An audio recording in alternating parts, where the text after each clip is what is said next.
If you don't think that the Bible has contradictions, you're not really reading your Bible. Now, before you get triggered or defensive, hear me out because I don't actually believe that the Bible contradicts itself. However, there are many apparent contradictions within the biblical text. In John 6, Jesus is talking to his disciples and a group of Jews, and he tells them, "Unless you eat my flesh and drink my blood, you have no part in me."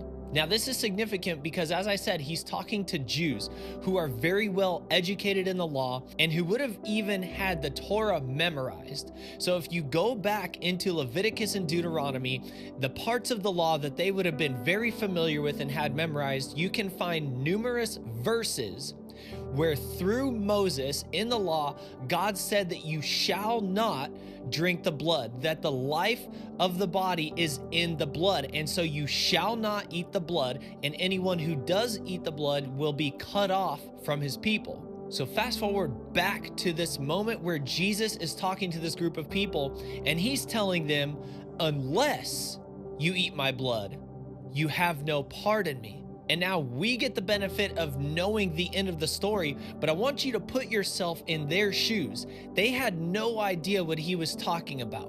So if we really think about this from their perspective, all of a sudden it's not so hard to understand why they thought he was a heretic. And imagine what it was like for the disciples, because it was about a year before they ended up at the Last Supper and Jesus gave them the cup of wine and said, "Here, this is my blood." So the disciples had to continue walking with Jesus for a year without understanding what he was talking about, dealing with the constant questioning and pressure and all of the controversy that came from the Pharisees and the religious people. And they had to walk in the tension of knowing what Jesus said and knowing what they believed about him because of all the works and the miracles that they saw. So I hope this encourages you that oftentimes in our lives, God is going to call us to something, or he is going to lead us through a season where what we are experiencing seems to be contradictory to the character of God that we know in the Bible.